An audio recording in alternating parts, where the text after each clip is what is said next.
लगता है मैं अब नहीं बचूंगा। ऐसी बात मत कीजिए, आप ठीक हो जाएंगे।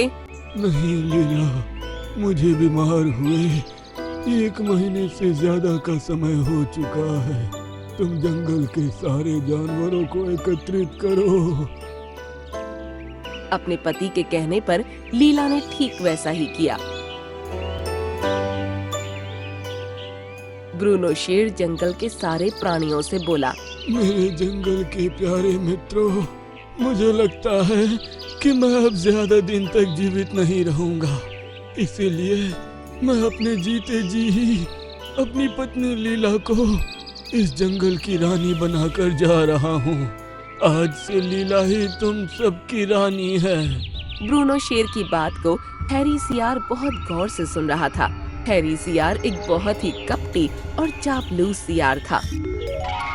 वो जंगल में सभी जानवरों को एक दूसरे के खिलाफ कान भरता रहता था और आपस में झगड़ा करवाता था।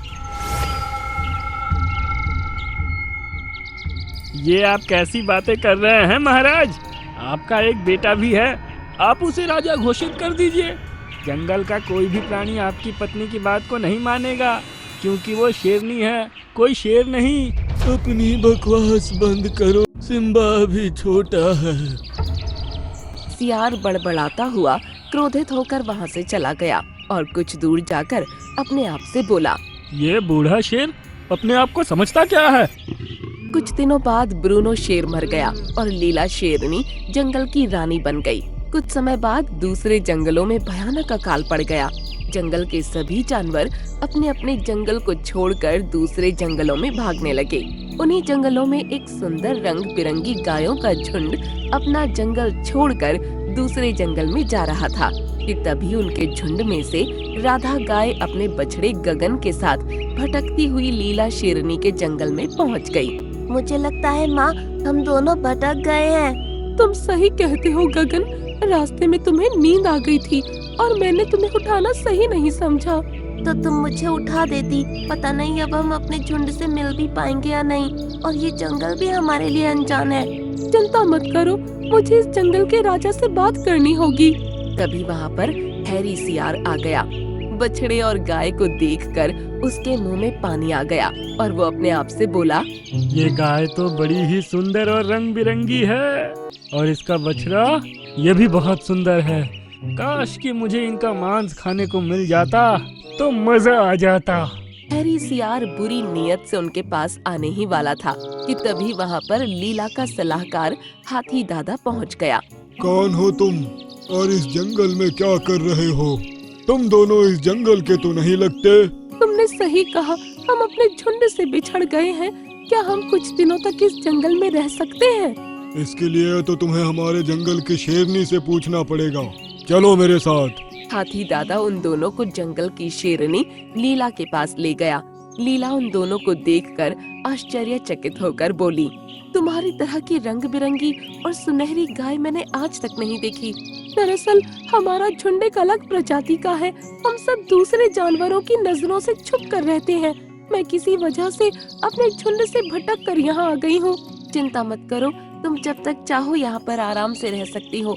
तुम्हें कोई नुकसान नहीं पहुँचाएगा। तभी वहाँ पर लीला का बेटा सिम्बा आ गया।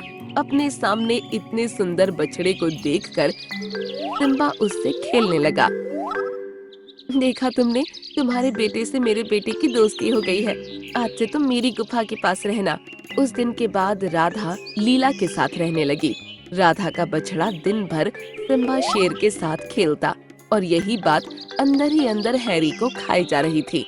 ऐसे ही कुछ वर्ष बीत गए। सिम्बा और गगन अब थोड़े बड़े हो चुके थे। एक दिन हैरी उन दोनों को खेलते हुए देखकर गुस्से से अपने आप से बोला, लगता है मुझे अपनी पुरानी नीति अपनानी पड़ेगी।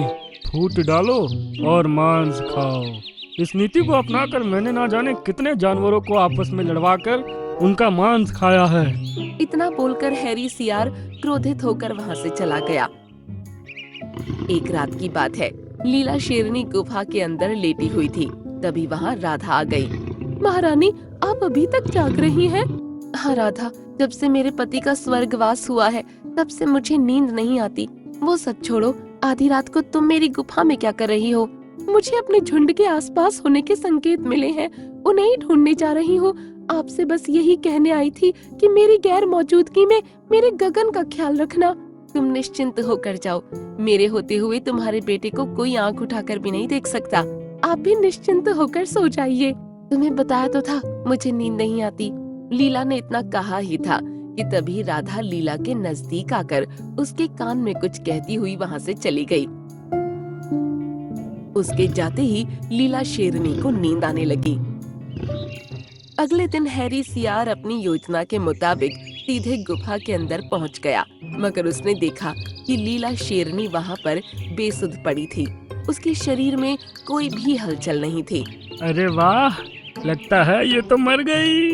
अब तो मेरा काम और ज्यादा आसान हो गया।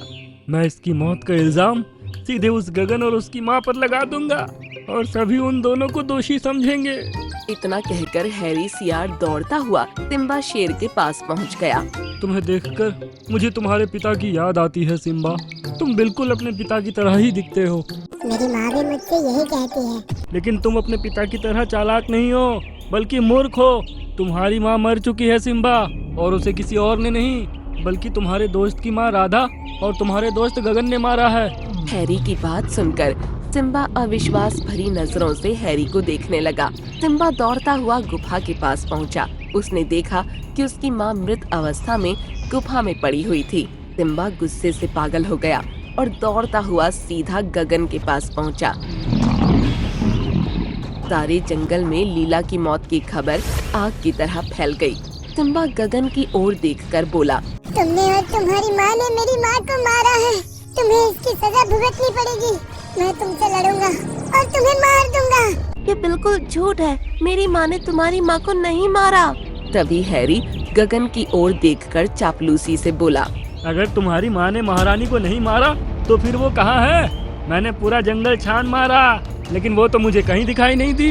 हैरी की बात का जंगल के सभी जानवर समर्थन करने लगे। हाथी दादा क्रोधित होते हुए गगन की ओर देखकर बोले, हैरी सही बोल रहा है। तुम्हारी माँ जंगल में नहीं है और उनका जंगल में ना होना इस बात का सबूत है कि उन्होंने ही महारानी को मारा है। लड़ने के लिए तैयार हो जाओ गगन। गगन और सिम्बा में भयानक लड़ाई होने लगी। हैरी गगन के मरने का इंतजार कर रहा था, लेकिन गगन सिम्बा को लड़ाई में बराबर की टक्कर दे रहा था। तभी वहाँ पर लीला की आवाज टकराई। रुक जाओ, ये सब क्या हो रहा है? सिम्बा, तुम गगन से क्यों झगड़ा कर रहे हो? लीला को वहाँ देखकर सभी लोग बुरी तरह से चौंक गए। महारानी, आप तो मर चुकी थी। मैं मरी नहीं बल्कि सोई हुई थी, और सोते हुए मैंने सुना कि तुम कितने धूर्त और मक्कार हो। तभी वहाँ पर रंग बिरंगी किरणों के साथ राधा आ गई। अचानक राधा गाय को चमत्कारिक रूप से वहाँ पर आते देख जंगल के सभी जानवर चौंक गए। ये सब क्या हो रहा है? हाथी दादा ने एक ही सांस में सारी बात राधा को बता दी। हाथी दादा की बात सुनकर राधा मुस्कुराती हुई वहाँ मौजूद सभी जानवरों से बोली, दरअसल मैं और मेरा कबीला एक खास प्रजाति के हैं। हम जादुई गाय हैं और इस बात को महारानी लीला जानती है। हाँ, अपने पति के देहांत के बाद मुझे नींद न आने की समस्या हो गई। जब राधा यहाँ अपने झुंड की तलाश में गई, तब उसने मेरे कान में मुझे कुछ सोने के मंत्र बताए थे और मैंने उन मंत्रों को गलती से ज्यादा पढ़ लिया और मेरी आंख दूसरे दिन नहीं खुली और इस धूर्त मक्कार हैरी को लगा कि मैं मर चुकी हूँ। लीला की बात सुनकर सभी जानवर क्रोधित होकर हैरी सियार को देखने लगे। महारानी, मुझे मेरा झुंड मिल गया है, लेकिन मेरे यहाँ से जाने से पहले इस सियार को सजा दीजिए। राधा की बात सुनकर लीला ने धूर्त सियार को तुरंत मार दिया